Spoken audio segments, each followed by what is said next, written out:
네, 이번에는 ICT 트렌드를 소개해드리는 ICT 월드 시간입니다. IT 칼럼니스트 이호은 씨와 함께합니다. 안녕하세요. 안녕하세요. 네, 오늘은 어떤 IT 트렌드를 소개해 주실 건가요? 예, 드디어 올 한 해를 마감할 시간이 다가왔는데요. 네. 지금부터 슬슬 다들 바빠지실 때가 아닌가 싶습니다. 오늘은 올 한 해 ICT 업계를 좀 뜨겁게 달궜던 최고의 제품들에 대한 이야기를 해볼까 합니다. 물론 이런 이야기를 할 때는 항상 듣게 되는 이야기가 있는데요. 대체 어떤 기준으로 이 최고의 제품을 뽑느냐? 그런 것이 정말 가능하냐? 이런 이야기입니다. 이렇게 오늘 뽑힌 제품들은 가급적 여러 매체, 이번에는 탐스 하드웨어 가이드나 PC월드 또는 이제 워싱턴 포스트 같은 곳에서 복수로 최고의 제품이라고 뽑은 것들을 한번 이제 골라봤습니다. 물론 다른 여러 평론가분들의 의견도 좀 참고를 했고요. 예, 그럼 어떤 제품이 최고의 제품으로 꼽혔는지 궁금한데요. 예, 대부분의 매체에서 이구동성으로 올해 최고의 스마트폰으로 뽑은 제품들이 있습니다. 바로 구글 픽셀과 갤럭시 S7인데요. 구글 픽셀은 올해 가을 구글이 직접 만들었다고 내세우면서 나온 스마트폰입니다. 안드로이드 스마트폰의 기준을 아주 높이 올려버렸다라는 평가를 받는 그런 기기죠. 스마트폰 사용 경험이나 아니면 카메라 성능이나 뭐 하나 별로 빠질 곳이 없는 좋은 스마트폰이다라는 평가인데요. 다만 가격이 비싸고 외장 메모리 같은 것이 지원되지 않는다는 것이 매단되는 단점입니다. 우리나라에서는 아직 출시 미정이라는 것도 좀 아쉬운 부분이겠죠. 또 갤럭시 S7 같은 경우는 이제 올해 초에 출시된 제품이지만 아직까지 많이 팔리고 있는 스마트폰입니다. 올해는 어쩔 수 없이 1년 내내 새로운 색상의 모델이 나오는 제품이 되어버리기도 했는데요. 특히 카메라 성능에서 큰 호평을 받았습니다.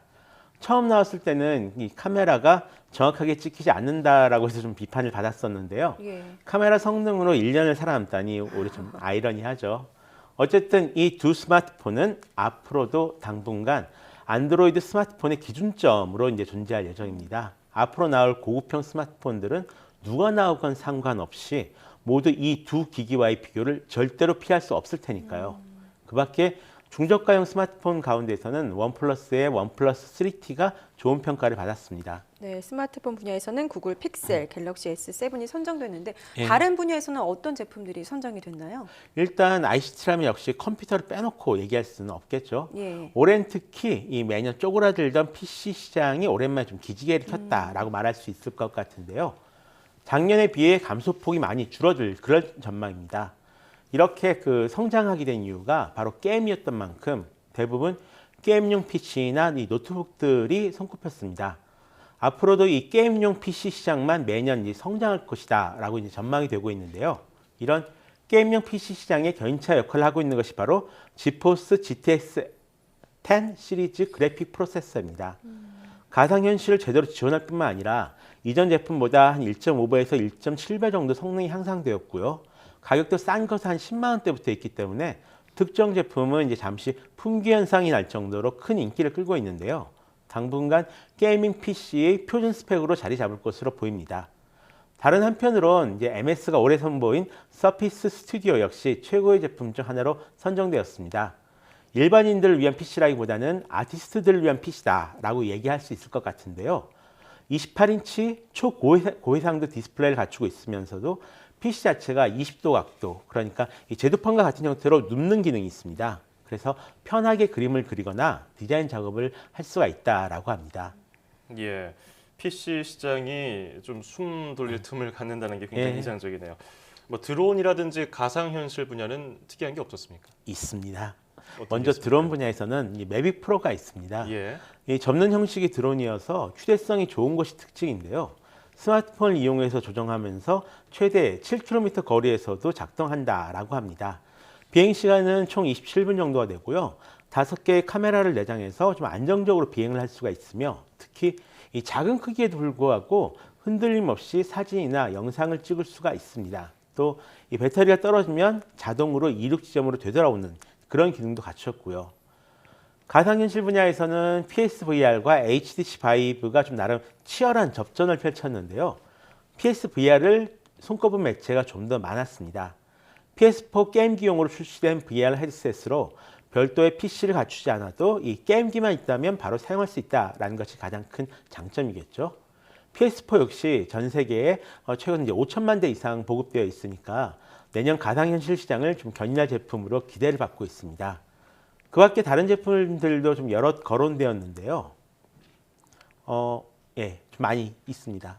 예, 뭐 그밖에 어떤 것들이 있습니까? 뭐 다른 분야도 사실 IT 기기라는 게 많을 텐데요. 예, 지능형 가정, 특히 이제 인공지능 쪽에서는 구글 홈과 아마존 에코가 서로 좀 각축을 벌이고 있는 그런 상황입니다. 예. 둘 다 비슷비슷하게 올해 최고의 제품이다라고 이제 손꼽혔는데요.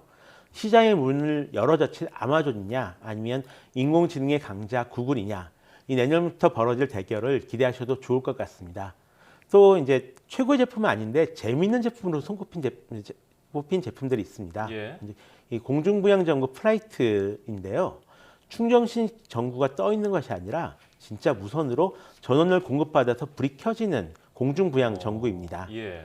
그 밖에 이제 자동으로 끈을 묶어주는 운동화인 나이키 하이퍼 어댑트나 아니면 베젤이 없는 스마트폰인 샤오미 미믹스가 선정된 경우도 있었고요.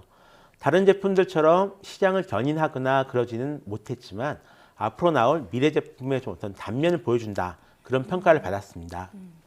해마다 이렇게 최고의 제품을 뽑는 이유는 뭐 어디 있을까요? 한 해를 정리하는 이유일까요? 아니요.